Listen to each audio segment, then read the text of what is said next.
Yukarıdaki sene devamı. Bugün Çiğsa'nın 3. ayının 28. günü 2019 yıl haftaga Perşembe. Yukarıdaki senenin devamı. Ben Amerika'da Amdil yetip kelgende yanıla korkuşunun kölengesini yaşadım. Dastlapki 3 aydan çıkmadı. Dastlapki 3 ayda öyden çıkmadı. Başkalar bilen görüşmedi. Sakçılarını, sakçı maşinelerini görgende korktum. Karanlıktan korktum. Keçilere çıraklı yakıp uxladım. Dedi Mehri Gıltırsa. 3 aydan keyin bir gayret kelip sada qaytırdım. Men hamma narsamdan ayrıldım. Hizmetimden, ata-anamdan, muhabbetimden, yurt, makanımdan ayrıldım. Savakdaşlarım, yani men cüngüde duç kelgen adaletsiz işler, şünçköp, günahsız kişilerden ayrıldım. Mehri Gıltırsun mundaq dedi.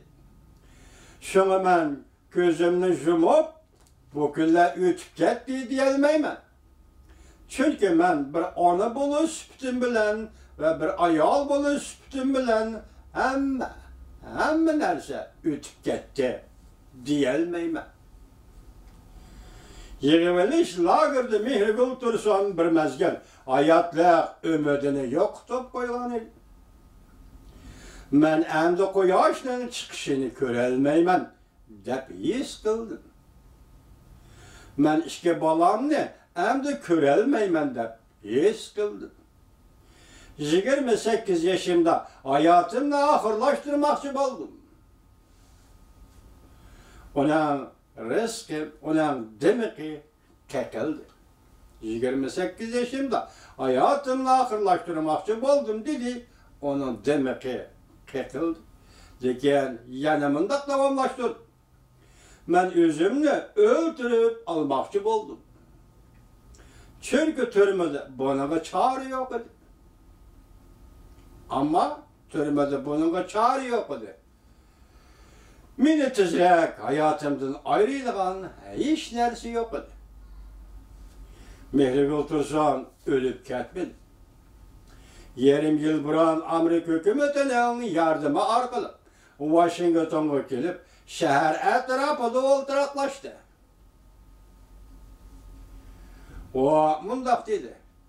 Hazır men özüm için yaşamayman. Mening ikinci jinim ve ikinci qatımlıq hayatım helaka türmüde. Yığıp eleş lagerda azaplanıvatkan kişilerinin hayatıdır ve cenidir.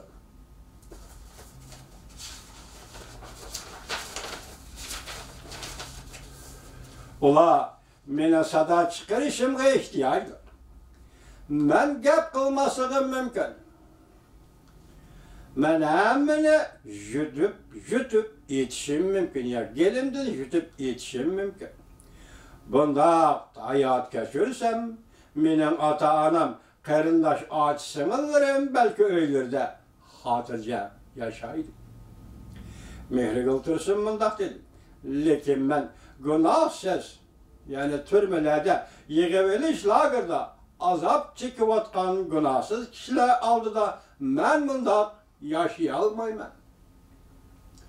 Çünkü men her günü jim bulup kalganda gözümni yumupla helaka lagerda azaplanıvatkan, gözümni yumsamla helaka lagerda azaplanıvatkan Uyg'urlarning tappi turki ko'z oldimda namoyon bo'ldi. Gulmira Tursun oildagilarning apo qilishini umid qildi. Ular nerede? Hozir ular nerede? O bilmaydi.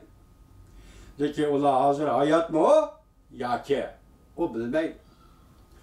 Mening sadolarim, mening ovozim hammasi ochiq oshkora. Lekin Gulmira o'zi Amerikada turibmi? O'zini bexatar his qilolmadi. O'tgan bir oyda mundaq ansirash asta pasaygan bo'lsa-mu, men Jungo hukumatining menga nima ish qo'llanishidan ansirayman. Gulmira Amerika ovoziga, radioga shundoq dedi. Gulmira Tursun mundaq dedi. Haftaning 2-chi kuni mening Amerika amaldorlari bilan ko'rishganligim Jungoning ichki qismida yashayotgan Uyg'urlarning eg'ir ahvolini yaxshilashga, o'zgartishga bo'ladigan ishonchimni texmi kuchaytirdi. Shu kuni o'xshashli davlat ishlar kotibi Mike Pompeo Erkin Osiyoda, shu kuni o'xshashli davlat ishlar kotibi Mike Pompeo Erkin Osiyo radiosi Uyg'ur bo'limining muxbiri Gulchehra xonim qatorli 3 nafar Uyg'ur bilan ko'rishdi. Ularning har birining oila tavobatlari nazarband qilingan yoki kesim e'lon qilingan. Davlat mahkamasining bayonotchisi Paladino haftaning 3-chi kuni bayonot e'lon qilib, bunda ko'rsatdi.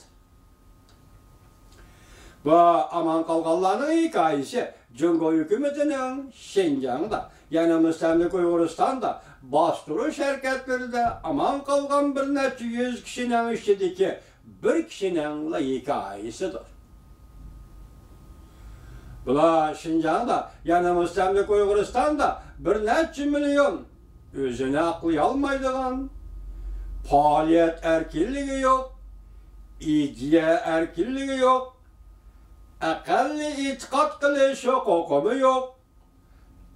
Aqalli e'tiqod qilish huquqlarini amaliylashtira olmaydigan kishilarning sadosidir. Mike Pompeo efendi ko'rishgan kishilar ana shu kishilarning sadosidir. Amerika Qo'shma Shtatlar Davlat Mahkamasi Jungo hukumatining yuqoriqalarining oila tavobaatlarini va barliq nazarband qilingan kishilarni darhol qo'yib berishini murojaat qildi.